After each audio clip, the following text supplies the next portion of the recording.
Imagine riding a bus like everyone else to go to school, but before you know it, Train-kun comes crashing into your bus, ending your life in that instant. The only thing Haruto remembered in his final moments was promising the love of his life that he'd stay by her side forever. But when he woke up, he realized that his name was no longer Haruto, it was now Ryo. And God had gifted him with secret abilities that made him overpowered. With all these memories flashing into his mind, Ryo wonders if the fever is causing these hallucinations. But a couple of guys interrupt his thoughts and enter the home with a giant bag, telling him that he smells like an anime convention before kicking him outside. While picking berries, Ryo continues wondering who this Haruto person was, but decides that it doesn't matter because he is Ryo, and his life mission is avenging his mother who was slain in front of him. After he was done eating the berries, Ryo put on his clothes, and a group of women came up to him, calling him a scrawny little ugly bitch, but Celia politely asked him if he saw their friend Flora. However, he told her that he's never seen her before, so Celia activated a magical spell to see if he's telling the truth, but notices an immense amount of pure aura emanating from his body. Seeing that he wasn't lying to her, Celia gave him some silver coins because of his information, and he quickly ran back to share it with his friends. But as soon as he entered the house, an assassin tried stabbing a dagger into his chest. The only thing that saved his life was the coin bag as he fell on the ground, only to see everyone else dead on the floor. As he was about to meet his doom, a woman called him Haruto and taught him how to use the limitless magic inside of him. Using his magical aura, Ryo strengthened his body and pushed back the assassin away with a palm strike. He adopted a karate stance that he learned from Haruto's memories and kicked the assassin in the face after dodging his attacks. When the assassin continued to be aggressive, Ryo twisted his arm and broke it. Enraged from getting defeated by a kid, the assassin approached Ryo yet again, but he got slammed on the ground.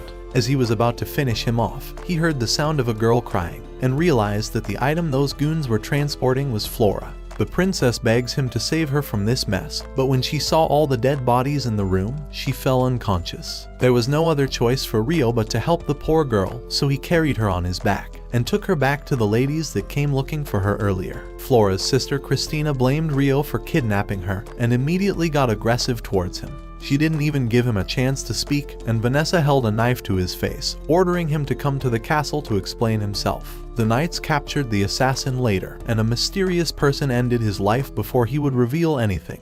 Inside the castle, Ryo was tied up and started getting tortured by Charles as he beat him into a pulp. He kept trying to force Ryo into confessing that he kidnapped Flora, so his own carelessness would be looked over. But the only crime Ryo had committed was having such an ugly face. What did he say? The princess wakes up from her sleep, and her comrades ask her what happened to her. She tells them that Ryo was actually the one who rescued her, and that he should be summoned here at this moment. Ryo is still being beat up to the point where he's about to die from the amount of abuse he's taken. But the soldier continues doing this to restore their reputation for being useless when letting the princess get kidnapped. The princess's aide barges in, asking him what the hell he thinks he's doing to the boy, and informs him that he was the one who saved the princess. They let him down, but his body collapses from all the bones they broke, and Celia rushes to heal him. After falling unconscious, Ryo wakes up to Celia's face, and she apologizes for all the bad things that happened to him when he was just helping the princess. She informs him that the king of the nation wants to meet with him after rescuing his daughter, and he agrees to meet him. Inside the castle, he goes to meet with the king, showing the entire royal family that he went from asking the princess's dad for permission to take her on a date, to telling him that his daughter calls him daddy too. A few days pass inside the kingdom, and Ryo is ready to attend school along with his peers. But his welcome on his first day isn't the warmest and is bullied in the class by a certain brat that mocks the way he talks. As the school day goes on, his peers discover that he can't read yet and continue making fun of him. But Ryo doesn't give up easily, and goes to his teacher's room after school for some private tutoring. You know what private tutoring I'm talking about. After a few hours of study, Ryo solves every single problem presented to him once he learned all the symbols. This is all simple addition after all, and he has all the memories of being a university student. Celia asks him if anything's been bothering him in school over a cup of tea, and he feels sad that he's being picked on already but shrugs it off and pretends that nothing is wrong. A few weeks pass during sword practice, and the instructor tells Ryo to come and spar with him after noticing his interesting form. Ryo demonstrates his unorthodox form and rushes towards the instructor to battle him. His dojo lessons from his grandpa allow him to continue striking while keeping up his defense, but the kid continues making fun of the way he uses his sword. The instructor is impressed with Ryo's prowess and asks him if he has considered becoming a knight for the kingdom, but Ryo is the only one in the class who doesn't want to become a knight. Months pass and Ryo continues learning the language to catch up with everyone else in his class. After a short while, his intelligence surpasses everyone else's in the class, but his memories of his previous life continue flooding him, missing Mai-chan. Because in this world, the only thing he has is people bullying him. Ryo remembers Mai-chan being his childhood love, but being separated from her when his parents divorced. Then Haruto saw her once in high school, but she never came back again to school as though she had erased herself from existence. Ryo's internal conflict grows, strengthening his resolve that Haruto is dead, and that he is Ryo and will live through all of this. The next morning, the exam results are announced, and everyone is surprised to find a homeless orphan scoring a perfect score along with the princess. The brats who don't deserve a name continue bullying him, calling him a cheater because he's too stupid to do as well as a princess. The princess's friend defends him, calling them jealous sore losers, and Celia backs them up by asking him for any evidence of Haruto cheating. They head off after being ashamed in front of everyone, and Celia later tells him how worried she is about the way the kids are bullying him. Ryo asks her if she experienced a similar treatment growing up, but she tells him that she at least had friends when growing up. Ryo tells her that he will also be fine, because he has Celia as a friend after all. Celia blushes like a typical anime girl, telling him that she doesn't mind if she's his friend, but he continues asking her to repeat herself because it's making him brick up. I beg your pardon? After all, he knew he would easily have his own harem from playing the sponsor of today's video, Azur Lane, the greatest side-scrolling RPG shooter game in the entire world, and would make all the ladies brick up every time he wanted. Because with the stunning anime-style visuals, you would experience the game's story through various chapters and stages, and access an extensive and diverse cast of characters and over 600 plus shipgirls to choose from. You could experiment with different fleet formations, exploit enemy weaknesses, and even engage in challenging boss battles. And for this holiday, you would get a new set of live 2D skins featuring popular shipgirls and bunny girl costumes. These adorable skins showcase dynamic actions and movements, with intricate details and animations that bring the characters to life. From playful twirls to charming gestures, these live 2D skins add a new layer of depth and personality to the shipgirls. So what are you waiting for? Click the link in my description to join the beautiful world of Azur Lane and head into battle with the hottest anime girls. Because while you'll be crushing every single enemy, Ryo would remain an ugly, filthy, wretched, fuck-faced loser. Damn! Their relationship strengthens, and Celia promises that she'll always hug Ryo if he's ever crying from all the bullying. Ryo tells her that it'll be perfect for comforting him because she's so small after all. You're a victim! Years pass as they spend them together, and before they know it, Ryo is being asked to represent the school in the next Sword Arts tournament. The unnamed brat's balls haven't dropped yet, and he rejects the idea of Ryo being the person representing the school. The instructor denies their objections, and Celia is impressed by how strong Ryo has become, and notices how much taller he has become now. She tells him that he's gotten so big after 5 years, but he tells her that she's still as small as ever. Emotional damage! After drinking a cup of tea, Celia asks Ryo what he plans on doing after graduating, but he tells her that he plans on leaving this country because there's no place for him here. This saddens Celia, especially because he's helped her clean this place up and always cheered her up when things got hard. Ryo apologizes for having to leave, but reminds her that she will soon be getting married, to which Celia rejects the idea of getting married anytime soon. He tells her that she should start thinking about it soon because she might end up growing old, but then tells her that she'll always be small in the important areas so it doesn't matter after all. Celia wonders where Ryo's adventures will take him, and his only wish is to get to the country where his mother used to live before her death. Celia notices him spacing out in sadness and wonders what could have gone on in his life. The tournament day arrives, and the first defender of the academy happens to be Ryo. The brat tells him that no one is expecting anything out of him anyway, but that he should avoid shaming the academy with his sword skills. His opponent appears on the field, and it happens to be no other than the man who tortured him meaninglessly when he was young. The battle commences, and the soldier wonders if he's mocking him. The knight fights all out, using his entire strength because he's been demoted since that incident 5 years ago. But his anger only causes him to rush out and compromise his position in the process, allowing Ryo to knock his sword into the air and finish the match. The soldier becomes a sore loser and tells them that he just wasn't trying and will be more serious. But the referee yells at him to take his loss as an honorable knight instead of a wimp. The night after the tournament, a mysterious man drinks with the soldier, prying him for information. He asks him who that student was, as he was the only one to win a match while his peers all got destroyed. The soldier reveals that Rio was the one who saved the princess 5 years ago, and this captures the mysterious man's attention. The next day, Celia is excited to congratulate him for how well he battled, but sees Rio walking towards a woman that confesses her love to him, and wonders how she truly feels about him. During his classes, Celia teaches everyone about using lightning to control magical power.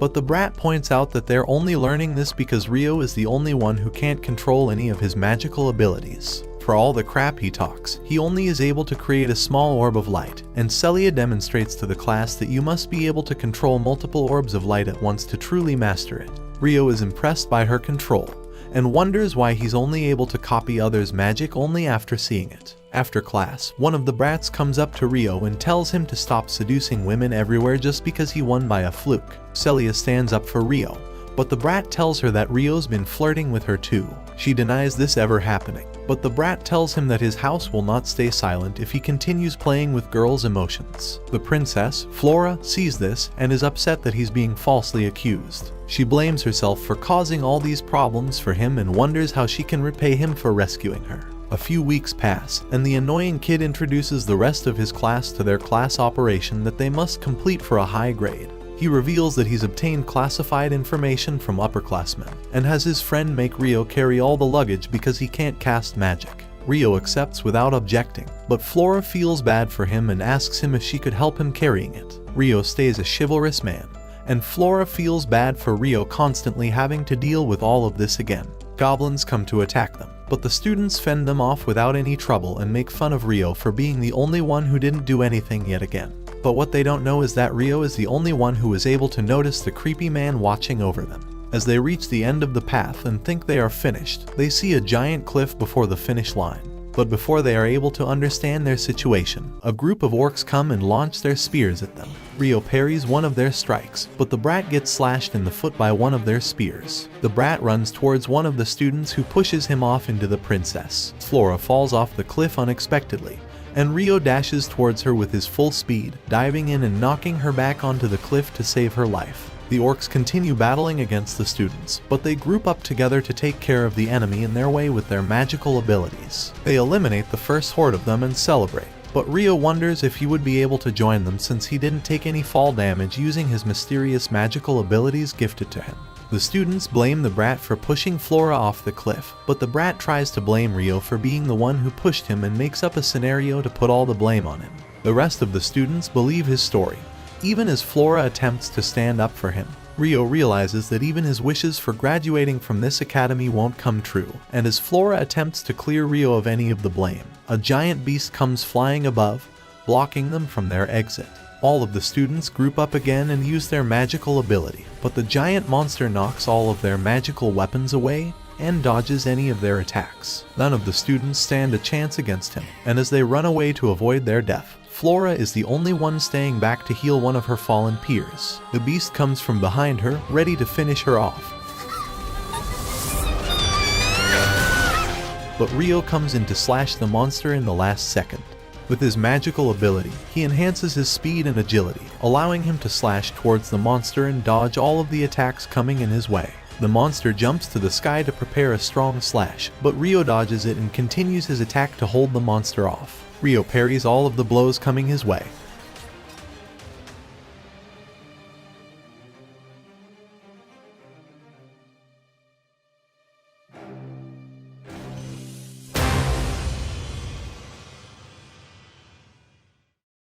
The rest of the students come to make sure Flora is okay, but Rio walks away from the situation to avoid any of them finding out he's still alive. The creepy man flies from above, thinking that this is an interesting development and that he's never seen a kid using the secret spirit arts. Later that night, Celia goes to meet with the headmaster, but hears him conversing with the brat's parents. The headmaster understands that Rio likely didn't do anything wrong, but decides to pit all of the blame on Rio to save the royal family's reputation even if it's falsely accusing him. At night, Celia worries that she'll never see Rio again, but he knocks on her door and comes sneaking in. Celia runs towards him, hugging him and telling him how worried she was about him. She tells him about the false charge they've put on him, but Rio understands that no one would acknowledge his truth because he's just a homeless orphan. He thanks Celia for being the only person who was always there for him, and tells her that she was the only person who he wanted to say goodbye to before going to his parents' homeland. Even if they're separated, Rio tells her that he will send her letters under the name of Haruto and gets up to leave. Celia asks him if they'll meet again,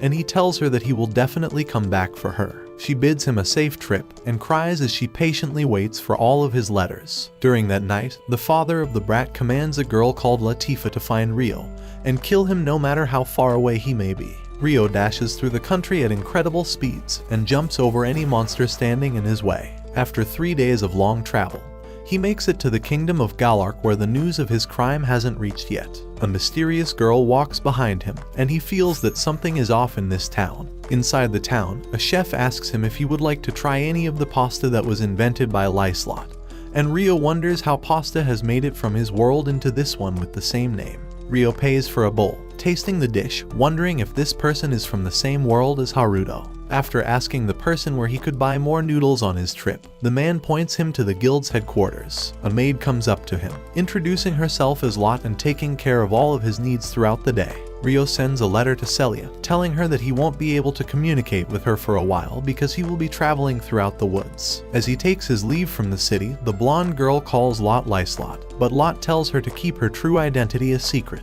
Rio continues running through the forest until he finds a child laying down in the middle. He bends over to make sure she's okay, but she turns towards him and throws a poison fang towards him, nearly knocking him unconscious before he neutralizes the poison. The cat girl rushes towards him at blinding speeds and he barely dodges her strikes while activating his physical enhancements. Her speed multiples as she also enchants her physical ability, and she launches towards him with her dagger, but he continues knocking her off of him and dodging her. He sheaths his sword and uses his superior martial arts to knock her down in her place, holding his knife to her neck, but she starts crying and tells him that she doesn't want to die. The girl begins crying for her mother, and he knocks her unconscious with his spirit arts. After tying her up, he notices that a collar of submission has been placed on her, and wonders if he could dispel it from the magic he's learned. He activates the dispel magic with his hand, and the collar comes breaking off.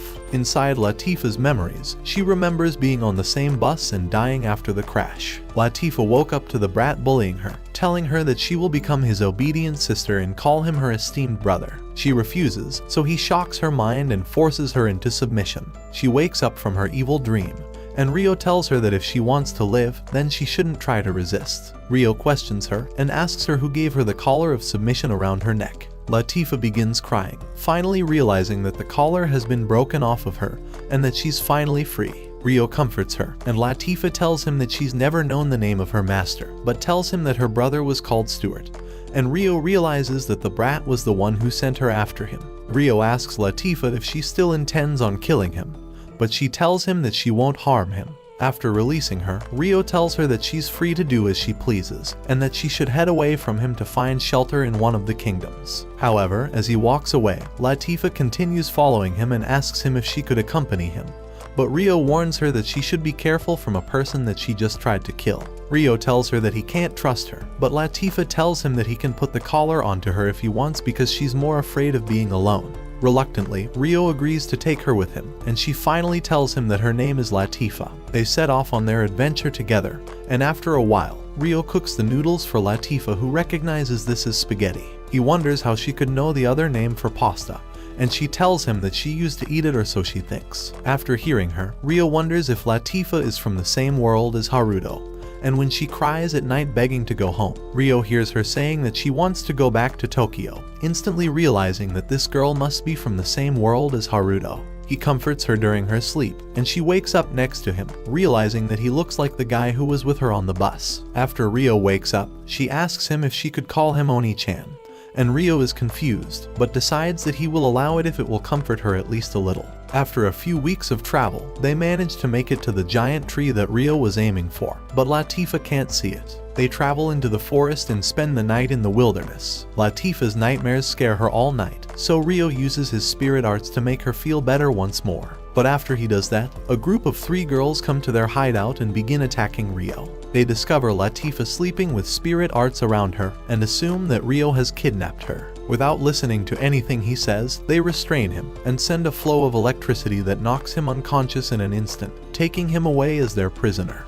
As Rio floated inside the magical dimension, he wondered who the girl laying in front of him might be.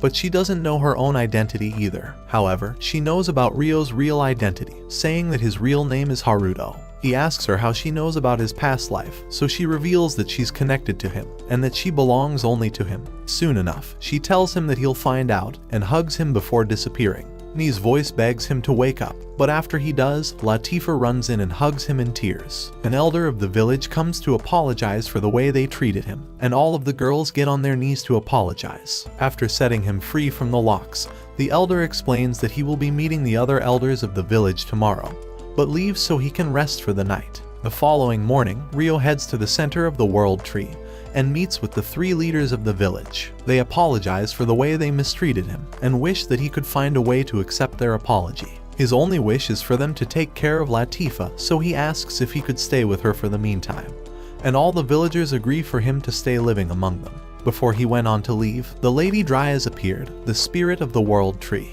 After getting closer, she noticed the spirit living inside of him, and wonders if he's been unable to use magic, as spirits tend to suck all of the magic ability out of a human. Rio realizes that he's been constantly unable to use magic because of that, so the Lady Dryas holds his face, and tries investigating the spirit inside of him. She says that he has an incredible amount of bodily fluid inside, and wishes she could taste it, but backs up when she realizes there's a person-shaped spirit sleeping inside of him. They are the rarest types of spirits to exist, and the elders reconsider whether they should begin treating him like a saint, one of the highest titles bestowed onto a human. One of the beast girls shows him back to his place, and Latifa begins showing him how amazing their new house is. One of the girls wonders what rooms he wants them to sleep in, and reveals that the 3 of them are going to be living with Rio. Ursula comes by and confesses that it was her plan to have them live together. After all, it will help him learn about their village traditions. And for Latifa, she will be able to make close friends who can look over her. Seeing the point in her words, Rio gladly accepts to begin living with them, and wishes for them to live happily with each other. As months passed, Rio began learning the spirit magic of their village, and spent all of his time learning their culture, whether it was through farming with them, mending metal, or even sparring amongst them. The seasons began passing until a year passed with them living together until the Grand Spirit Festival approached. The Lady Dryas appeared to commence the festival, but in the distance, a griffin carried 2 men deep into a dragon's cave. Rias came back with an egg, telling the new soldier that he will be carrying this egg so Rias can continue piloting the griffin. As they took off, Rias looked in the distance and saw a swarm of wyverns flying behind them. Back inside the village, the Lady Dryas kisses both of them on the head to complete the ceremony. And now that they've become citizens of the village, the elders begin the festivities. As everyone ate, Rio realized why this anime had a harem genre attached to it, and the girls beg him to push the beds together after drinking some apple cider vinegar. One of them tells them that this won't deepen their friendship with Rio, but the girls say that they want something else to deepen inside of them. After all this time, they feel like he's still continuing to distance himself from them, which shocks Rio that they noticed. Once they left to get more food together, Ursula approached Rio, and he wondered if it was time to break the news to Latifa. On the other side of the village, Rias says they will be resting here for the night, and tells his subordinate that he's going to investigate the area. Before leaving, he hands him an artifact, and Rias claims that it will help him determine his location if he gets in trouble. The soldier eats it and Rias goes on to leave, seeing that the wyverns are approaching his subordinate's location. Meanwhile, Rio walks with Latifa to a secluded area, and she begs him to head back so they could play together. But Rio asks her if she enjoys living here. She tells him that she loves it, and is glad that she's been able to make all these close friends over time, which makes Rio happy to hear. However, he reveals that he will soon be leaving the village. He'd been heading towards the east this entire time, and can't take her along with him anymore, so she runs away crying. Lady Dryas warns the villagers about the looming presence of all the wyverns, and sends an army of the beast women to find the reasoning behind their gathering. At the same time, Rias has infiltrated the deeper part of the wyvern cave, and found all the eggs that were hidden elsewhere, so he begins storing them in his void box. The beast women continue searching the forest until they located the griffin. As they approached the man, he held a knife to them and began flying away. Their leader attempts to shoot him down with her lightning, and they notice that he's heading towards the World Tree. But before they can do anything, a giant wyvern appeared from behind, and the man narrowly dodged its attack. The rest of the wyverns have managed to catch up to him, and after Rias had gathered all of the eggs, he crushes the stone to stop his subordinate's heart, sending him falling off the griffin. Latifa walks back towards the village and the egg falls down in front of her, breaking into pieces. While looking at the baby dragon, the black wyvern appeared before her and screams in agony when it sees how its child had been harmed. It prepares a fire breath attack towards Latifa, but Alma casts her wind tornado to save her from the attack. She summons her beast familiar and tries to take the black wyvern alone, but her hammer strikes have no effect, and she's sent launching back towards the tree. As soon as she recovered, the wyvern annihilated her beast familiars with the fire breath attack, and Latifa tried distracting the dragon to buy Alma a little time. She continued running around, but as the dragon blocked her movement and was ready to step on top of her, Rio launched an icicle to knock the dragon off and carried Latifa out of harm's way. He jumped once more towards the dragon and used his new spirit techniques to crush the black wyvern with his bare hands. The wyvern prepared its ultimate inferno breath, but Rio cast his wind sphere towards the dragon to prevent its movements. However, it had little effect, so Rio went on to cast his Giga Inferno ability into the dragon's mouth and kicked its jaw closed, frying its brain in that instant.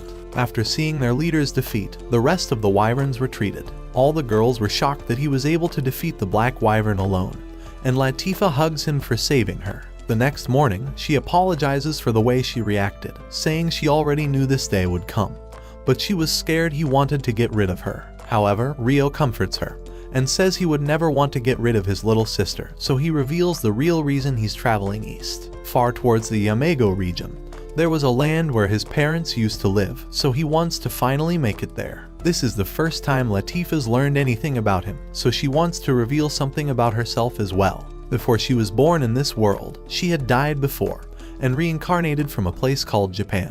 Rio believes her, saying that he was the same type of person as her and wishes that he revealed the truth about his situation from the beginning, but was worried that he was holding on to lingering regrets from that time. She wonders if those regrets reappeared, and Rio confesses that he would be lying if they didn't, but he's sworn to become strong in this world to make up for them. She promises that she'll also become stronger for him, and will be waiting until the day he returns. A week later, Rio prepares to take off, and the dwarf leader bestows him with a sword and a cloak he created from the black wyvern, giving him the ability to conceal his powers. But even though the cloak looks thin, it has the highest defense stat out of all armors in this world. All of them give him presents, and while Rio has no idea how he's going to carry all of them, the final elder gifts him a space-time cache, a national treasure item, and they thank him for saving their village. With his new space-time cache, Rio stores all of the gifts and promises that he will come running if they ever need help.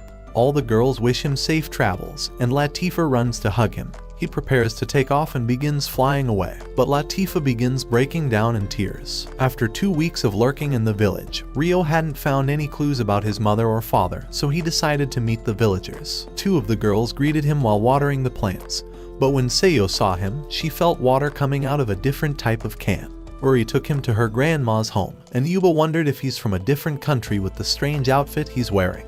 Rio revealed that he's traveled the lands to finally arrive here, and while they prepared dinner, Rio explained that his family used to live here. Their names were Zen and Ayame, and hearing those names shocks the grandma. She tells Ruri and Seiyo to head out so they can talk privately, and asks Rio for more detail. The only thing Rio knew about his parents were that his father passed away before he could meet him, and his mother was murdered by the time he turned 5. It's been his life goal to reach this place after his mother made that promise, and all he had wanted was to make a grave for them in their homeland.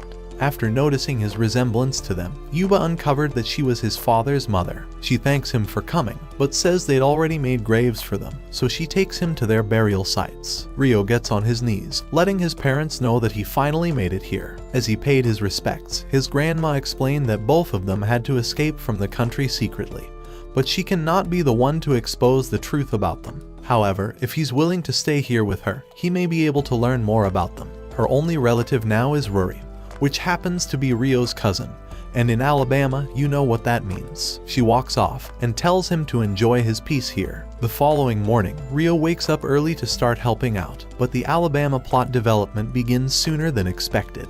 While cooking, Ryo used his hands to make Ruri's floodgates burst open, and Seiyo walked in on them with her brother, Shin. He realizes he's going to have to compete for his sister now, but ends up devouring Ryo's meat. After he finished devouring Ryo's sour cream, the grandma asked him to take Ryo out as a hunter, so he challenges him to race to the field. As soon as he left, Ruri knew she was about to have a Wild West showdown for her cousin, and they would compete over who can get penetrated with his pistol's shots. Hey yo, what the fuck? Inside the forest, Ryo shot a rare bird down with his first arrow, and Shin realizes he's going to have fierce competition. But the generations of incest have slowly rotted their brains, and they began hunting with their bows backwards. Shin wonders why he didn't make a single shot, so he walks away in anger. With all the dirt that's accumulated over his body, Ryo decides to build a bathhouse right next to their home using his spirit arts. But the girls begin peeking on him. As weeks passed, Ryo slowly became a typical resident of the village, and the day of harvest finally arrived. A bunch of men began screaming for help, and on the other side of the village, 3 menacing men thought Ruri and Seiyo had grown into beautiful women. Shin prepared to punch him, but Ruri reminded him that it could start a war since Gon is the son of their neighboring village's president. She asks Gon why he's in their village, so he says that he wants to stay at Ruri's place at night since he might be her husband one day. Shin screamed at him to leave already and lunged forward to punch him, but Gon blocked his strike and choked him with a single hand. Yuba appeared and told him to let go of Shin. She apologized on behalf of him and allowed Gon to stay inside a guest hut as long as he doesn't leave it. While walking away, Gon noticed Ryo and thought he was ugly, so he tried to trip him.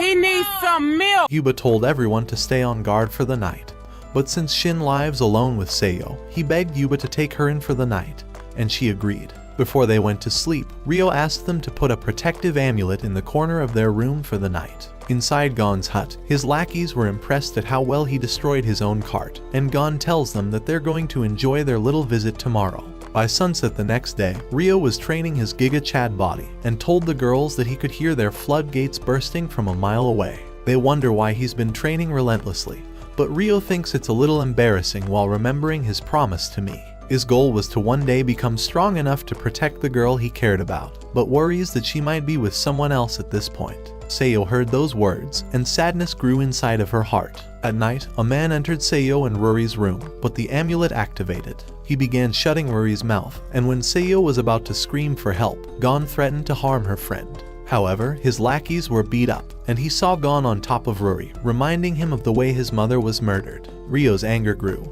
and while Gon ran towards him, Ryo flipped him over with a single stroke, launching him outside. He steps on his neck and begins punching him in the face repeatedly. The girls beg him to stop, and the other men of the village come to stop him before he ends Gon's life. Yubas realized Gon was about to assault the girls, and Ryo walks off like an alpha. This is the second time he's wanted to end someone, and this swelling revenge had been burning inside of him this whole time.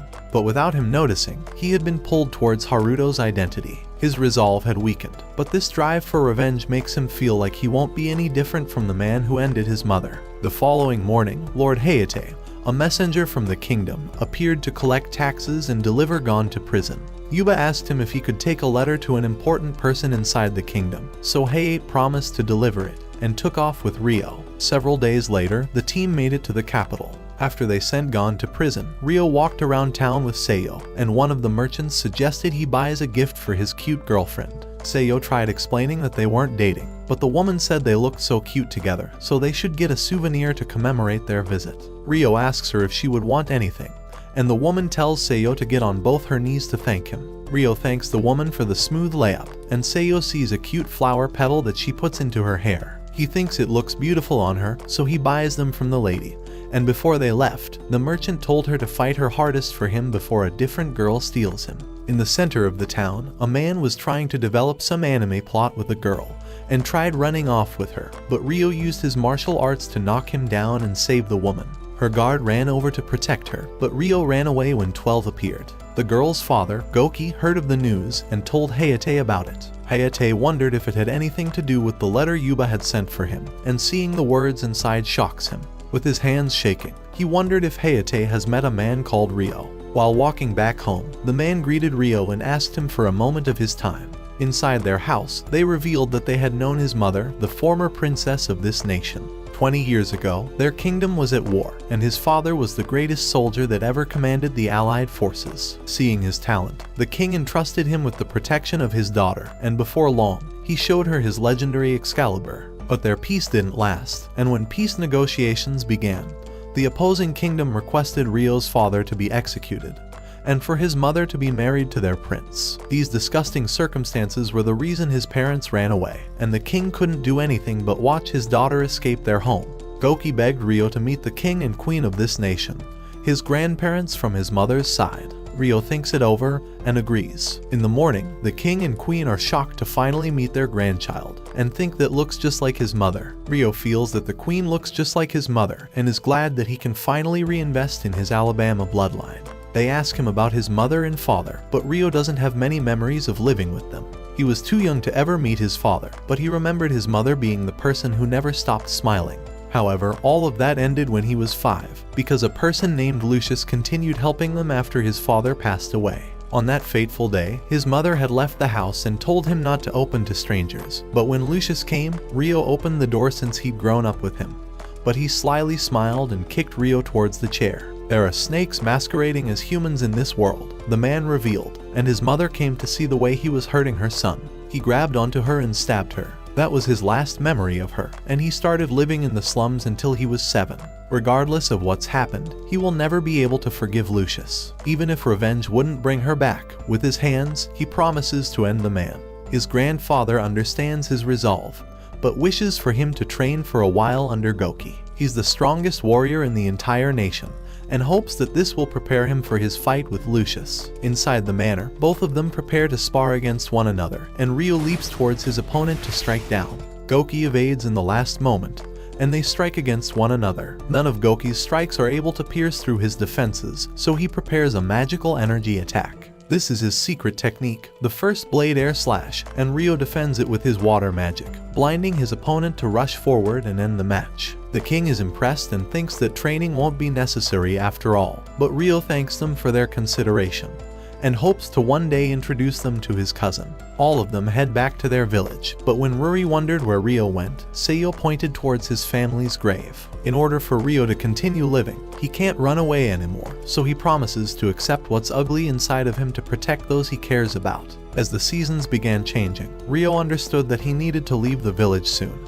but didn't know how to break the news to Seiyo. So when spring came, Rio approached her while she was planting rice and corrected her technique, saying he wishes for her to be the one to supervise everyone while he's gone. Those words shock her, and she wonders what he means by leaving, so he tells her that he's going to be leaving the village during the fall. He doesn't know if he'll be back regularly, but he noticed the tears falling from her eyes. Once she was done planting rice that day, she collapsed at home, and Shin saw his sister crying.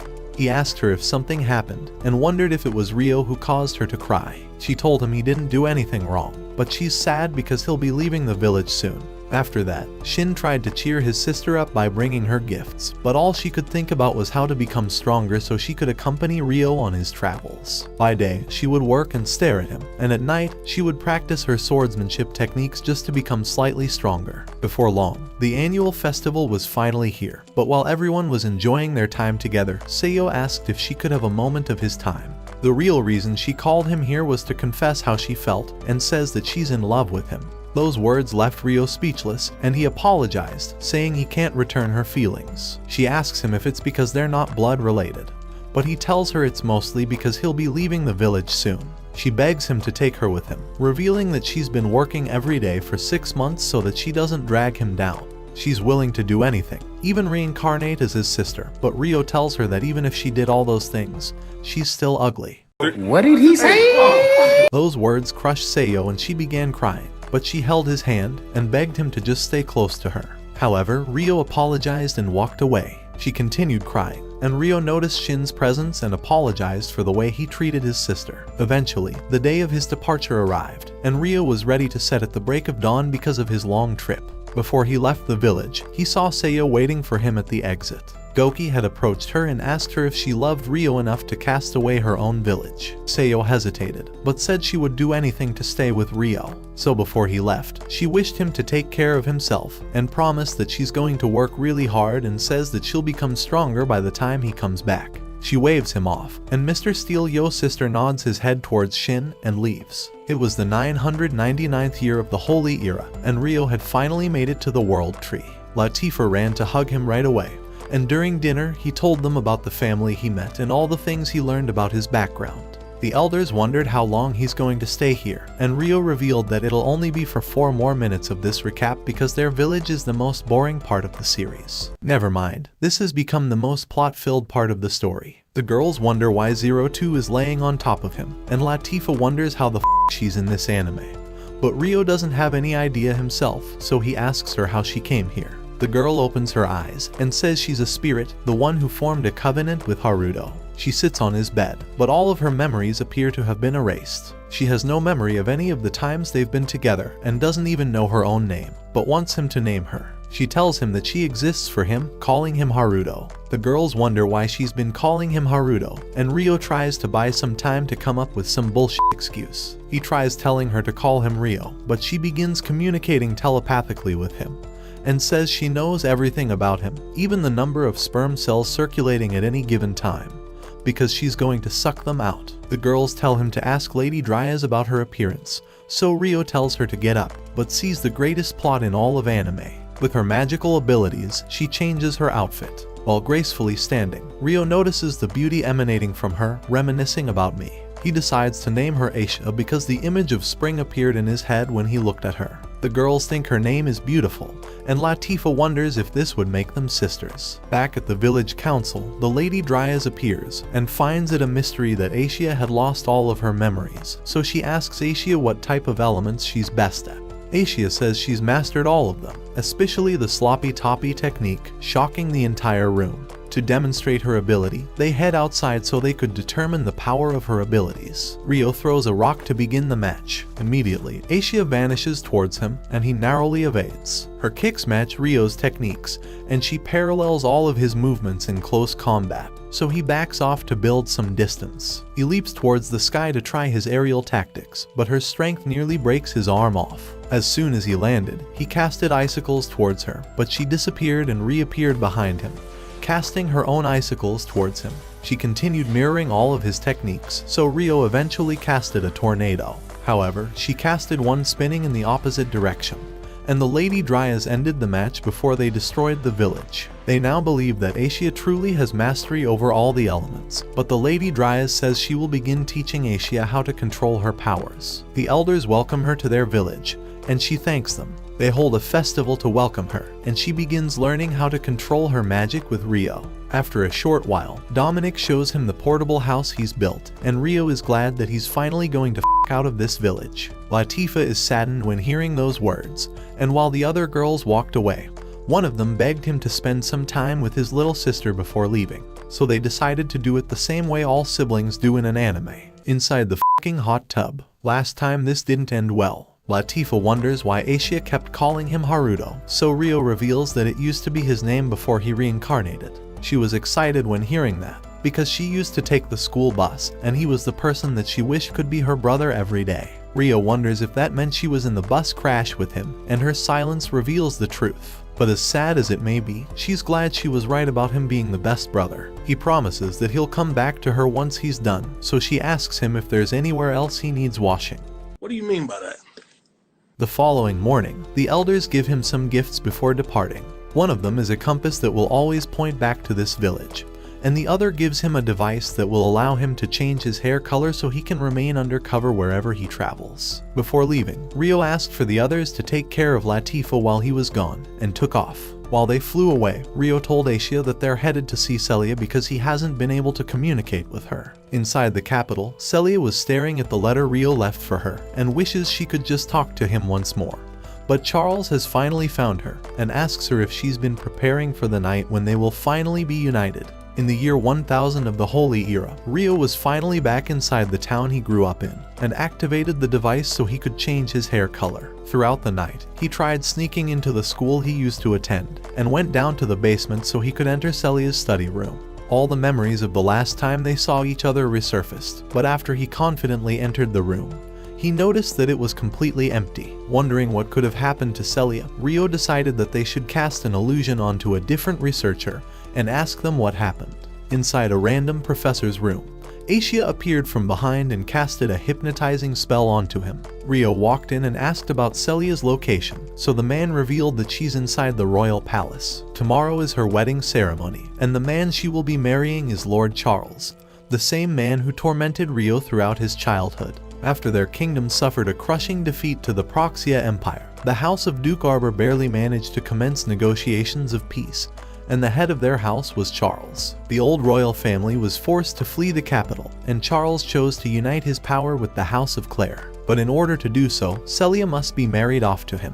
After extracting all the information he was looking for, Haruto left and wondered what to do about her political marriage. Their only option would be to infiltrate the castle to meet with Celia just one more time, so Asia told him she will locate her room. As Rio looked down, he noticed all the security, but managed to sneak around towards her room. Inside, Celia prepared to become someone's property for the rest of her life. She opened her drawer, and her last wish was to see Rio just one more time.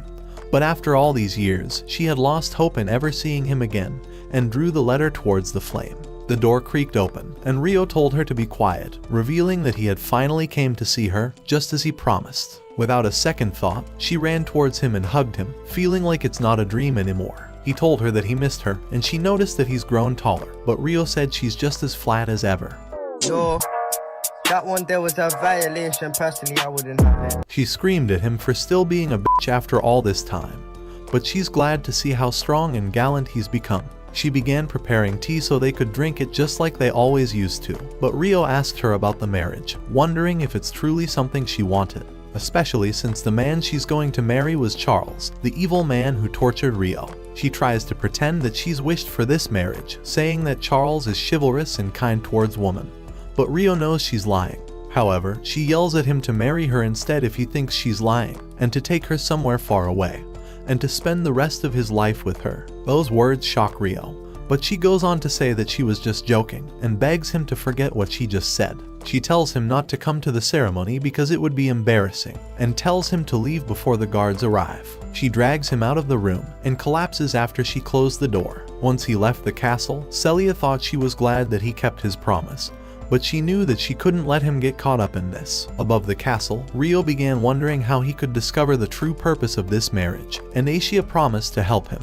Rio apologized for always having her help him, but Asia promised that she will always be by his side, and that he can come to her if he ever needs anything. The following morning, Charles greeted Rias after his long travels, saying he wished he could have provided him with a proper welcome. He even offered to let him stay the night at his home, but Rias said he's not the one getting married tonight. As he let those words out, he felt a powerful spirit's presence, and excused himself to investigate it. Celia prepared herself to become someone's doll for the rest of her life, and left her tent for Charles to see. He put his arms around her, telling her not to worry if she's nervous, because his 7 other wives will teach her everything she needs to know. After he left, the first wife, Tennisina, explained that she will make things clear from the start. Regardless of her higher status, she will be nothing but a tool for them, and will obey every single one of their commands. Celia tries to say that she understands, and Tennisina goes on to make fun of her appearance and calls her ugly, but Celia continues trying to hold a smile on her face. The maid runs to inform Celia that Princess Christina has arrived, and Christina notices the awful attitude the other wives were giving her, so she asks to have a private conversation with Celia. After Cinderella's stepsisters left, the 2 girls began drinking tea together. Christina is glad that they've finally met one another again, but apologizes for how incompetent her royal family was. It was all their fault that Celia was forced into this marriage, and feels sorry that she stole her smile away. When she attended the academy, there wasn't a day that Celia didn't smile, but now she's like a bird locked inside a cage. So Christina promises that if there's anything Celia ever wishes for, she will do everything in her power to make it possible. Charles walks around with Alfred, the strongest warrior in the entire nation, but says it's unfortunate for him. Now that Charles has gained the supreme ruler position, he will control the entire military for his marriage, and tells him to know his place. The wedding finally began, and the entire nation was filled with joy as the parade commenced. But there was one person who didn't smile, and it was Celia. Charles held onto her hand, saying he couldn't wait until they deepened their relationship tonight. This was all part of his plan to one day rule the kingdom. While they drove by, Asia noticed that Rio was calm, even when preparing to face an entire nation. But he told her that she was the only thing saving his nerves from collapsing. Celia's carriage finally approached them, and Aisha left to talk with Celia using her telepathy. She told Celia to remain calm and revealed that she's Rio's spirit and that he's watching her among the crowd. Seeing his face made her smile, but the tears she was fighting finally came out. He was the one person she didn't want seeing this, but Charles panicked and wondered why she began crying. She told him that so many feelings swelled up at once, and that she was overcome with joy about their marriage becoming a reality. As she looked back, Rio had disappeared, and none of her communications reached Aisha. She wondered if all of it was just a fantasy. This will be her new life, and she's going to be a doll forever. But as she reached out to hold his hand, Rio came running among the crowd. He began knocking all the guards out of his way, and even though the entire military tried blocking him, he casted his wind magic to blow them all out of his way. The mages prepared their photon bullet abilities, but he managed to dodge every single one of their attacks and flew right over them. The military began panicking and used all of their mana, but Charles tried comforting Celia, saying that they're the strongest officers in the entire nation. He continued spewing shit while Rio clapped every single one of their cheeks and ran forward to deliver a devastating punch to Charles's gut. He had finally been reunited with Celia, so the first thing he did was hold a knife towards her neck.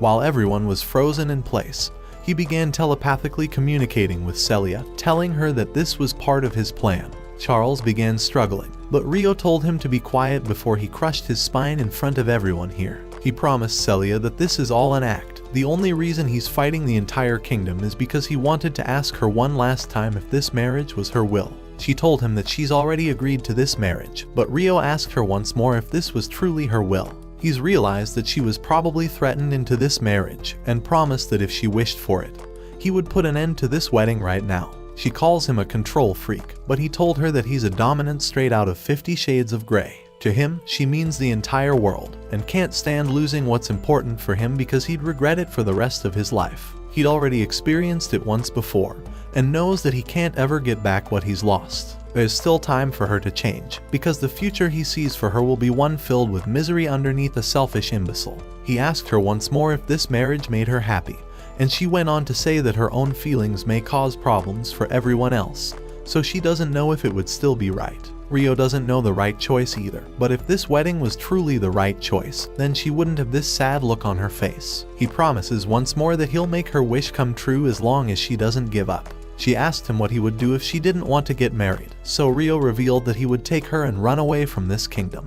It would appear as if he kidnapped her, so her family would never be held responsible, and everything would be at peace. However, she was worried they would catch him, but Rio promised that he would make her wish come true, and said he will become the one who teaches her anatomy tonight. After she heard those words, Celia confessed that she wants him to take her away. Those words were everything Rio wanted to hear, and screamed to the entire nation that he will abduct Charles's bride in order to humiliate him. He hugged tightly onto Celia and leaped into the sky. Her father was worried about her, but she tried smiling to let him know that she would be fine. Charles commanded the troops to run after him, but Alfred came from behind to stop them from breaking formation. However, they didn't listen to his words since he wasn't in charge, and Rio was able to jump over all of them with ease. Alfred told him that he fell right for his trap, and called him an idiot for not predicting that from the beginning. The mages launched photon bullets towards him, but Rio blocked every single one of the attacks with his wind arts. Rios noticed that he was the same person who used Spirit's arts years ago, so he decided to launch a powerful blow towards him, but Rio blocked it with ease. After the dust settled, he began running, and griffins tried tailing him. Charles began screaming at the army, but Alfred said that he will be in charge of the military to make sure the kidnapper doesn't go away. Charles screamed that it was Alfred's fault for letting the man get away, but Alfred asked him if he had any connection with Celia's kidnapper. Charles thought it could be someone who hated him, so Alfred said they've narrowed the suspect down to every citizen in this nation.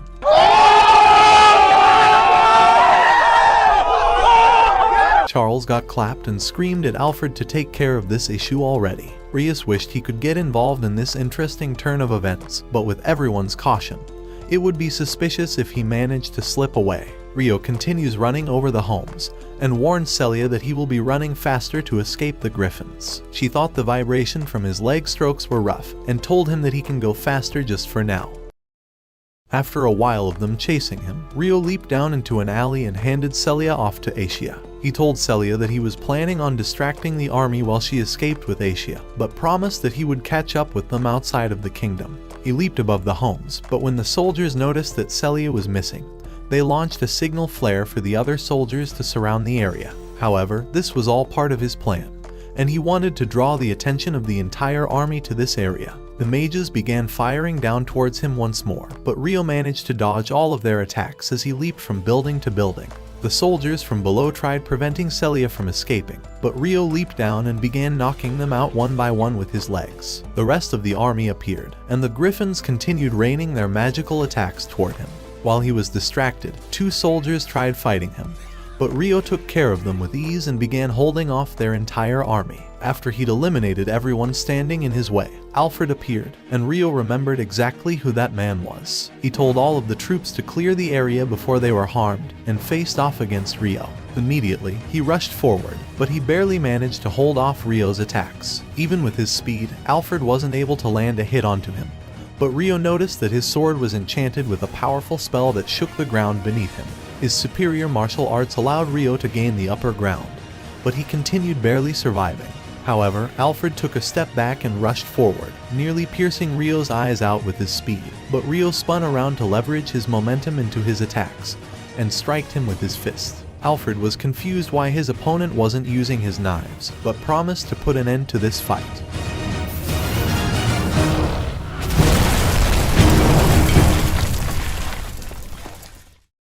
The only thing that remained where Rio stood was rubble, and Alfred knew that his strike would have burnt him to a crisp.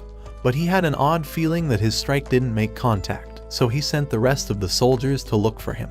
Meanwhile, Celia was worried as she waited for Rio, but even Asia hesitated because of the gloomy air. However, Rio appeared, and Celia began running towards him but tripped onto him.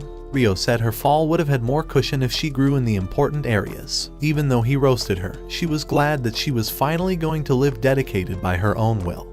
But after she let those words out, magical beams began gushing towards the heavens from every part of the world. Asia felt a piece of her returning, and begged Rio to go and help the people waiting there. A group of 3 had landed in this world, and noticed that their cell phones had no service. A giant thug appeared from behind them, and they took them away inside their carriage to sell them off as slaves. Rio made it to the scene and asked one of the merchants if he's seen a similar device somewhere. But after he lied by saying he didn't, Rio heard girls screaming Japanese inside the carriage. They begged him to help them, so Rio neutralized every single one of the men standing in his way, and let the girls out. The last one was stuck in a different carriage, so Rio went to break the lock. The one person who turned towards him was the same person he'd made that promise to. It was me, the girl he'd devoted his entire life to meeting.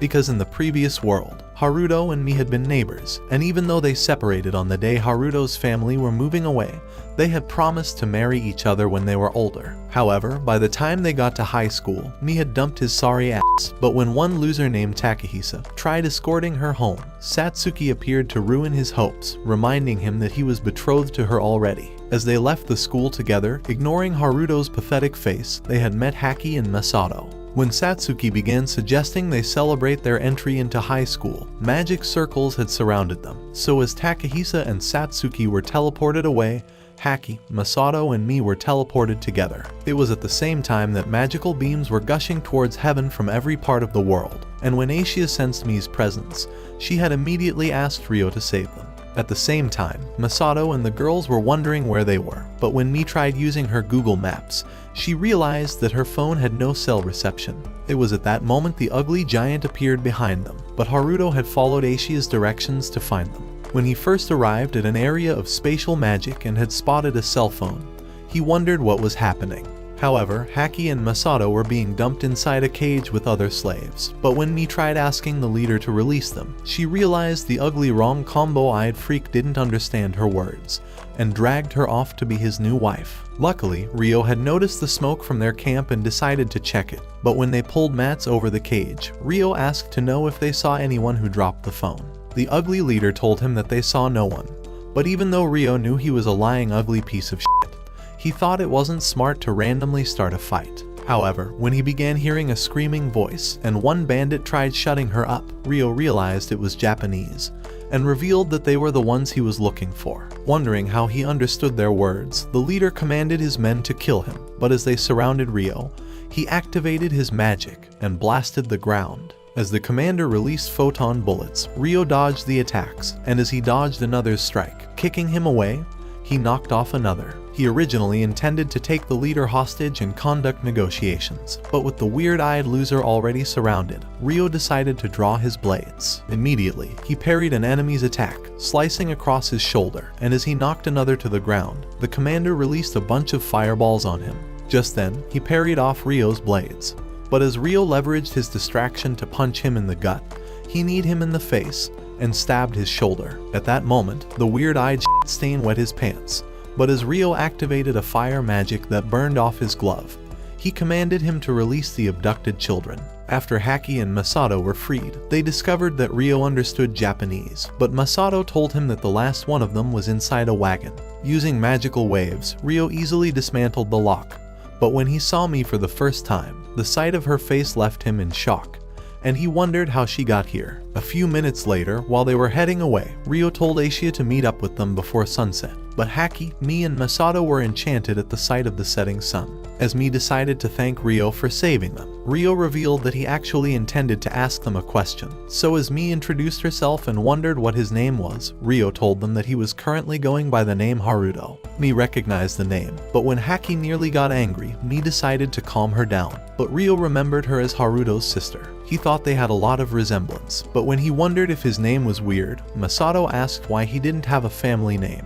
At the same time, he revealed that he was Haki's younger brother, but with Haruto having had only one sibling, Ryo wondered if Haruto's mother eventually remarried. However, he decided to remind them that the sun was setting, so as he suggested they find somewhere else to go, he offered to create a comfortable spot for them. After arriving at the plains, Ryo released a discharge magic that summoned a stone house from the ground. As he told them that there was living space inside, Aishia descended before them, so when Celia rushed to Ryo and began asking if he was hurt, Ryo decided to introduce them to each other. However, the girls soon realized that they couldn't understand one another's language, so with Aishia wanting to breach the gap, she decided to form a temporary path between Celia and me, revealing that she would be their interpreter in the meantime. She explained that she could only do so because Ryo understood both languages, so when she told him she was hungry, Ryo invited them all inside. A few minutes later, while Ryo and Masato were setting up the table for dinner, Ryo revealed that they were in another world. So as Masato realized they were lucky to have been saved, Haruto told him that they would have been sold off as slaves. At that moment, the girls arrived for dinner, but when Ryo saw Celia in sportswear, she told him that Haki had lent it to her because she looked too ugly in the wedding dress. After their dinner, Ryo realized that from all of their accounts of what happened, they were caught up in a phenomenon caused by summoning magic, and said it was responsible for their teleportation to this world. When Mi wondered if they would ever return to Earth, Ryo confessed that he had no idea, and said it was different from his case of being reborn. Celia thought the 6 Pillars of Light and the events of the year 1000 of the Holy Era were connected to the legend of the 6 wise gods, because according to ancient prophecies, 1000 years after the divine demon war, 6 sacred stones would glow in different colors and would soar as pillars of light into heaven, summoning mighty heroes who were clad in powerful and divine raiment to descend from outside of Strahl. However, Ryo thought Masato and the girls were certainly not the heroes in the legend, so as Celia agreed, Mi decided to reveal that Takahisa and Satsuki were teleported before them, and she thought they could also be in this world. Ryo said it was possible, so as Mi continued by saying that they could be in danger, she explained that their sense of normal was useless in this world. However, every single word she said was totally meaningless to Aishia.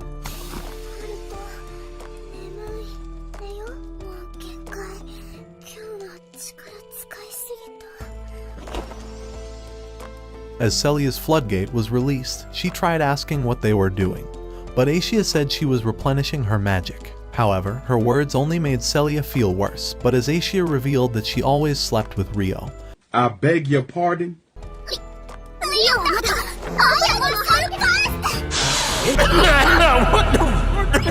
However, Mi was starting to grow uncomfortable with all the talk about plot development, so as she offered to clear up the table, Haki and Masato began to assist her. With his plans for the night already ruined, Ryo decided to show everyone to their rooms, even leading Celia upstairs, before telling her goodnight. However, while inside his room, Rio wondered what Mii would have thought if he told her that he had Haruto's memories, but concluded that he was no longer Haruto. He had made up his mind to dirty his hands so that he could avenge his mother's death, but when he heard a knock on the door, Celia told him that she wanted to speak with him.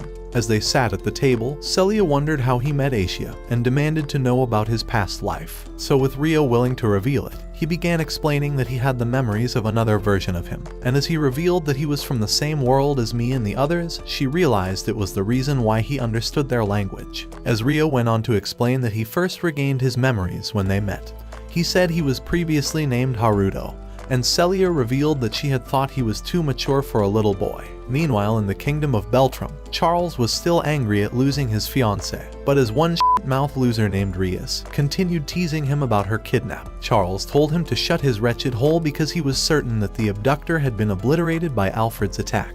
However, there had been no news about Celia's whereabouts, but Charles revealed that the abductor must have had an accomplice, and said a search was being carried out to find them. Hearing these words, Rias thought the abductor must have concealed their location, but Charles was at the same time angry that the ancient prophecy was coming true now. Without a second thought, he told Rias that a hero had descended into their kingdom, and said that his father had taken custody of them. Rias hoped that they could make them allies, but when he wondered if their kingdom was in possession of another sacred stone, Charles revealed that it was with Princess Flora, and said they must have welcomed their own hero. At the same time, in the rotten territory of the Beltrum Kingdom, a useless hero named Hirosaki was feasting on a variety of food. But when the Lord began saying that it was an honor to invite him to his home, he promised to fulfill all his desires. Hearing these words, Hirosaki began observing all of their faces, and as he thought he must be in a world of web novels, he remembered that he was teleported while scrolling through such stories. When the Princess Flora appeared before him, her guardian had introduced himself as Duke Gustav, but Hirosaki thought he must be in the prologue of his own Isekai, as Flora wondered if he was the hero, and explained the prophecy left by the 6 wise gods. Hirosaki realized that his katana must have convinced them, but even though he thought he was getting a flimsy storyline, he concluded on playing his role as a fake hero. Wanting to come out on top, the sleazebag began accusing them of abducting him with the stone, and demanded to know if he could return to his world. But Gustav called it a misunderstanding. Meanwhile, after they arrived outside a town, Rio suggested they change their hair colors, as he hoped they would blend with the rest of the people. So when they entered the town, Celia and Mii thought it was lively, and after arriving inside Recap Guild, a girl named Chloe welcomed them. While the girls were shopping for clothes, Rio was investigating around town, but got no leads at the end of the day. So after they returned home, he revealed that he heard nothing about Satsuki and Takahisa, but affirmed that the heroes had arrived just as prophesied by the legend of the 6 wise gods. With Haki desperate to find them, she began saying they needed to search immediately, but Rio told her that they first needed to understand the language and customs of this world. Knowing the perfect people to assist them, Rio revealed that they were the people of the spirits, but Asia was already hungry for some of Rio's meat. The following day, as Rio was about to leave for the spirit village, Mii told him to be careful, but Rio asked Asia to look after them. As he released a discharge magic that summoned an ancient stone, he activated teleportation and vanished before their eyes. Before long, he appeared at the spirit village, but as he advanced closer, Latifa rushed to embrace him, welcoming him back. Just then, the other beast girls appeared, revealing that they had felt a great distortion in the magical energy and had thought it was definitely him. Getting straight to it, Rio told them that he wanted to see the elders, so Anna said she would inform them immediately. Inside the meeting, Rio began explaining that the Pillars of Light were a type of space-time magic, and said it was used to summon people from outside this world. Because in the Strahl region, he had learned that 6 heroes from the Divine Demon War had appeared. But when Granny wondered why he was certain about it, Rio revealed that he found 3 people from the other world. These words shocked everyone, but when Granny wondered if they were heroes, Rio told her that they were too useless to be one, and said he found them far away from the light pillars. However, they had been with 2 summoned heroes before they were transported, so as Rio continued by explaining that they were merely caught up in the summoning, Alpha realized that Rio could communicate with them. Deciding to reveal the truth, Rio admitted that he understood their language, and said he lived in their world in his previous life. However, it was an entirely different story he didn't wish to reveal, but as he decided to ask if his friends could stay in the village for a few months, explaining that he intended to find clues for sending them back to their world. The elders agreed to look after them, So as Rio promised to keep the existence of the village a secret, he revealed that he would be leaving the next day. That night, while Rio and Latifa were alone, he decided to apologize for revealing his past life, but explained that it was the only way the brain-dead elders could understand.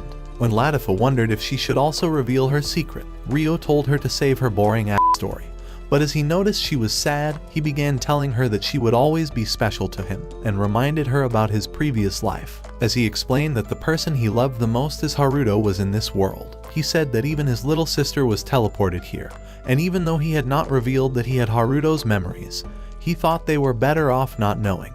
After all, he was no longer Haruto, so as he asked Latifa to not reveal the details of his past life to anyone, he said he wanted to keep it as their secret. The following day, as he was ready to leave, he revealed that he would be back in 2 weeks, but Latifa was already missing his huge bone inside her. As he decided to take off, the girls waved him goodbye, but Rio was glad to finally leave the scrawny flat-ass bitches. Meanwhile, in the capital of Beltram, King Francis began telling Lyslot that the sacred stone in their kingdom had summoned a hero, so as he revealed that he intended to invite ambassadors from neighboring kingdoms.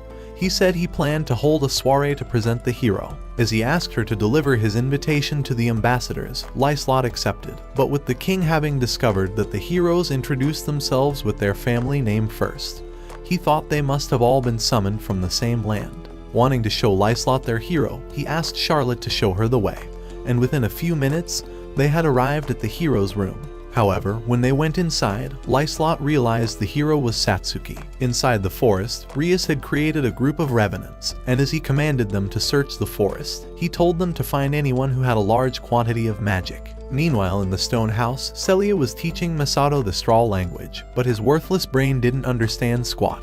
At the same time, Mi and Haki were making lunch, but when Mi wondered if Rio would return soon, Haki wondered why she couldn't stop talking about him. As Mi tried saying that she had faith in him, and thought he would do everything he could to send them back to their world, Haki wondered why the fuck she was so comfortable around him. Realizing this bitch certainly got a problem, Mi began saying that Rio was a kind person, and as she revealed that she liked him because he bore the same name as Haruto, Haki told her that Haruto was a complete ass and said he was too useless to be compared to Rio. However, when she realized she was getting angry, she headed outside to cool off, but when she began wondering if Mi still loved Haruto, a revenant appeared at that moment. Just then, Mi arrived outside, but as they saw the monsters before them, Mi suggested they head back immediately. However, the lead monster penetrated the barrier, but as it began running towards them, Aishia blasted it away. At the same time, Celia and Masato felt the rumbling outside, but when Masato wondered what it was, Celia asked him to stay inside. Outside the house, Aishia realized the revenant was still alive, so as she explained that it must have been drawn by the barrier's magical energy, she remembered that Rio had asked her to look after everyone. Determined to obey him, she blasted another monster, but Celia repelled the last one. However, the monsters remained alive, but as the leader tried to attack again, Rio landed before him, knocking him down with his sword. As he apologized for taking too long, he realized the monster was resilient. But as he asked Aishia if she knew how they began to exist, she told him that she didn't. Wanting to end them quicker, Rio offered to take on the leader, so Aishia rushed to the others. As the leader tried escaping, Rio landed before it, and as he dodged its attacks, kneeing it in the gut, he began wondering if it understood his words. But as he decided to end it, the revenant mouthed a few words to him before dispersing, leaving only a rare stone. At the same time, Aishia revealed that she had killed the other demons, but when Rio remembered the monster's words, he realized it had begged to be killed. On the other side of the forest, the revenants had rendered a group of adventurers unconscious, but as Rias noticed that the last group had not returned, he thought they must have been killed off. However, he realized it would only delay his plans, and concluded on making a larger army. Meanwhile, in the spirits' village, Latifa was wondering if she was better off revealing her secret to Mi and Rio's other friends, as she thought it would make them important to her. Just then, Rio appeared with the group, but while they were still fascinated at being teleported, Latifa rushed to welcome Rio. As Sarah and the other girls arrived to welcome them, they bowed down to honor Aishia, but when Masato wondered if she was a goddess, Rio told them that the beast people worshipped high-level spirits. At the same time, Celia was happy to finally meet her ugly rival, but when Latifa told her she was also happy to meet her, Haki, Mi and Masato realized she could speak Japanese. With Latifa excited, she affirmed so, saying that she had memories from her previous life, But as she nominated herself to be their Australian teacher, Rio wondered what this flat-ass bitch was doing. As Latifa explained that she had revealed her secret to the elders and the Beast Girls, she told him that she wanted to help him, so with Rio having no other choice, he decided to accept. After they entered the village, they discovered that the elders had thrown a welcome party for them, so as Liam said they were happy to have them. Nell tried saying that they looked the same as humans, but Granny told him to get lost with his craggy, useless, wretched face. All through that night, they drank PG grape juice, but when Masato noticed that an arizashi was one of the dishes, Latifa told them that she made them. The following day, Celia found Rio training, but when he noticed her, she wondered if he could dig into her hole harder than he did with his sword. What do you mean by that? As they sat under a tree, Rio began saying they could finally deliver a letter to her parents, but she thought he was overtaxing himself, knowing he was working hard to return me and the others back to their world. She said she wanted to support him, but thought she was only a useless burden who was continually getting in his way. Rio told her that she was only a half burden, and as he said he really wanted to save her, he explained that he would gather information on the heroes after he helped her to deliver her letter. So later that day, as they were ready to leave, Latifa and the others bid them goodbye, and Mi gave Rio a special meal she made for him, saying it would feel the same as eating out her meat. So as they took off into the sky, Mi hoped they would return safely. Meanwhile in the Beltram capital, Lyslot was inviting Hirosaki to the king's party, saying that she was sent as the king's envoy. But the simp was enchanted by her beauty. Thinking he would get a chance to hit, Hirosaki agreed to attend, and said he wanted to see her again. At night, Rio and the girls eventually arrived at Celia's home, so as she told them that there was a secret passage in the garden, she said only the family knew about it. As they hid behind a bush, she revealed that the entrance was at the fountain, but Rio thought they would be spotted by the guards, and suggested they activate their spirit arts. At that moment, a guard appeared to check the bushes, but Rio and the girls had already turned invisible, so when Celia pointed at the entrance, Rio opened it instantly. Inside, Celia lighted a lamp, but as her father's magical lamp began to glow, Rio told them that their presence had been detected. At the same time, Roland opened a secret door, but as Celia placed the letter on a table, she began hearing her father's voice. By the time he entered, he only noticed her letter, but they had already made it outside. After he discovered she was apologizing for running off, Roland began running towards the garden, screaming for her, but as he discovered she was gone, he hoped to see her again. At the same time, Rio wondered if Celia wanted to see him, but she said she would rather stay away, so as she thanked him for bringing her home, Rio promised to reunite her with her family. The following day, when they arrived at the market, Rio realized that the city was lively, but as they soon noticed that Asia was out of sight, they found her eating at a stall. When Rio tried paying for her meal, the man revealed that she actually stole it from a man's plate, and explained that the unconscious loser got paid a huge sum of money for preparing a ship for the hero. As he went on to reveal that the hero was being invited to a presentation party, he said they had set out already. Inside Duke Kresh's territory, the worthless hero was in a meeting with the lords and Princess Lyslot, and after she revealed that they had spotted a dangerous dragon, she said that they would have to abandon the town and evacuate the citizens. Wanting to play hero, Hirosaki decided to ask Lyslot what she intended to do, but she told him that she would be returning to her country. With the simp having nothing better to do, he offered to follow her, and Duke Huguenot thought he was too useless to stay anyway. However, Hirosaki promised to protect the princess with his long sword, summoning his weapon before their eyes.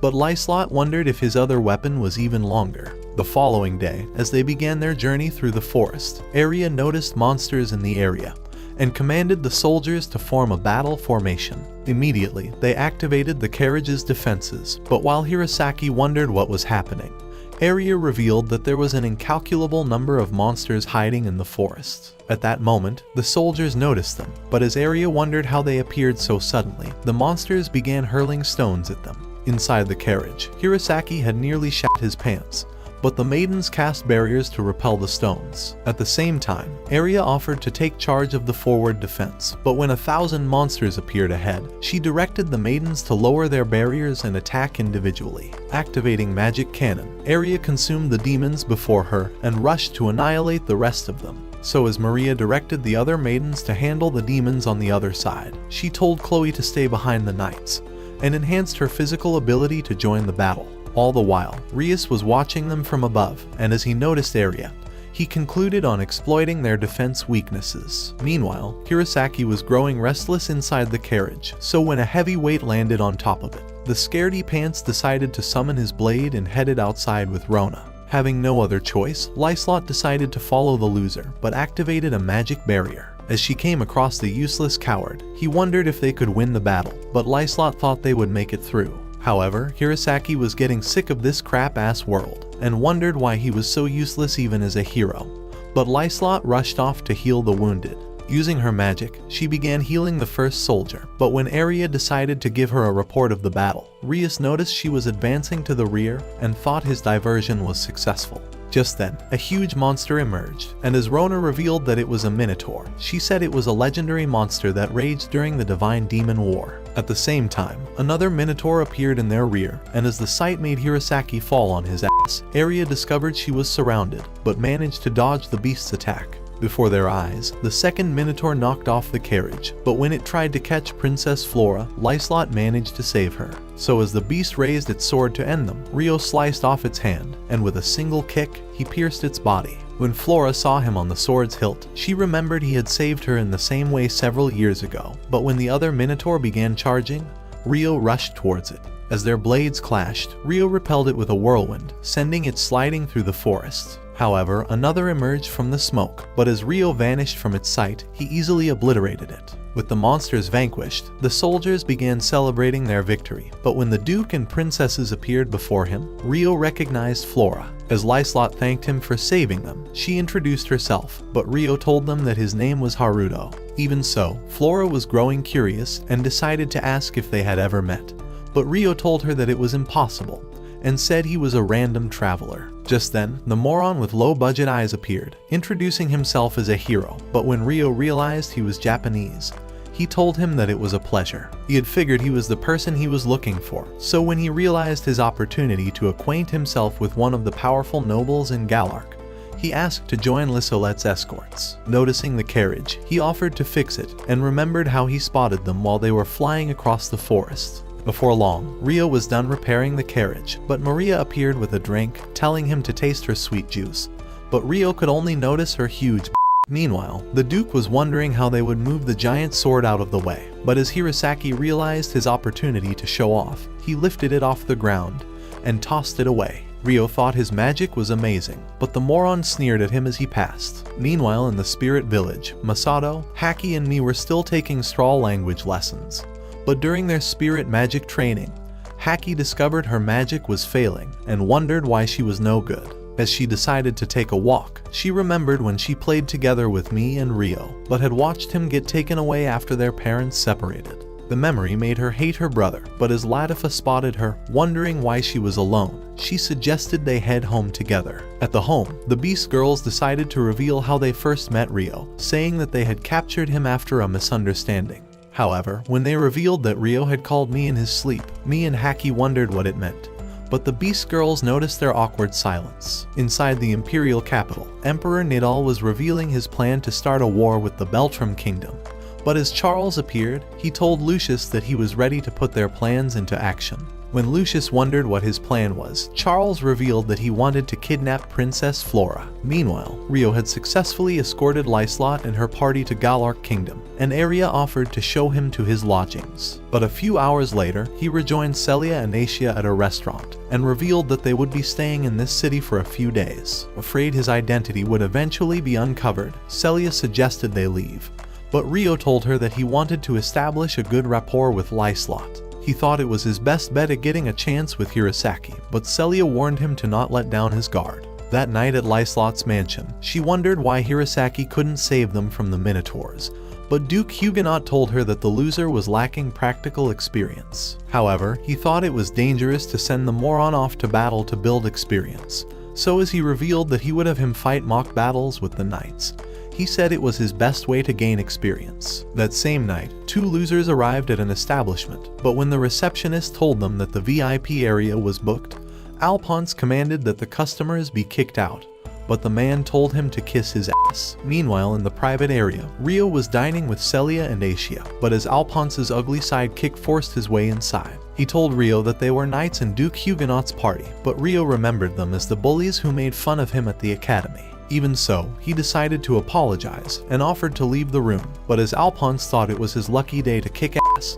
he demanded that they dine together. Knowing his worthless face would only make him sick, Rio turned down his offer, but the meathead was itching to get his ass kicked and began saying that he wasn't properly interacting with nobility. Wanting to teach him a lesson, he tried attacking Rio, but he restrained his arm and dodged Stuart's kick. When Alphonse returned again, Rio flipped him over, kicking Stuart in the gut and leaving both losers unconscious. A few hours later, after Aria told Lyslot and Huguenot what happened, Lyslot realized that her intention to have Rio as an ally could be sabotaged, but Huguenot promised to punish Alphonse and Stuart. A few minutes later, when Huguenot met the losers at his office, he threatened to disinherit them and said that Rio was far too valuable than their worthless lives. However, as he revealed that he was willing to grant them a second chance, he told them to join an advance party to investigate the dangerous forest, but threatened to confine them if they failed. Without hesitating, Alphonse accepted the punishment, but Huguenot told them that they must apologize to Rio first. The following day, Lyslot decided to apologize to Rio for what happened, and as she revealed that Huguenot wanted to sign a peace testimony with him, she decided to invite him to her home. A few hours later, after they arrived inside her mansion, Huguenot summoned Alphonse and Stuart for an apology, but as they bowed to the ground, Alphonse was still angry at Rio. A few minutes later, while they were having lunch, Rio decided to ask about the second hero who arrived at Galark, so as Hirosaki revealed that she was a lady and that she would be introduced at a soiree. Lyslot told him that her name was Satsuki. Hearing these words, Rio remembered that Mi had told him she vanished first into this world. So when he realized she was the one they were searching for, Lyslot revealed that a third hero would also be coming. At that moment, Rio realized he had his work cut out and knew it was only a matter of time before he found Mi's friends. A few days later, after Alphonse arrived at the forest with the advanced party, he continued getting angry at the thought of Rio and grew determined to prove himself. However, when the commander told them to prepare for a monster's attack, Lucius emerged from the bushes and they realized he was an enemy. Watch this next video. Till next time, my fellow legendary plot masters.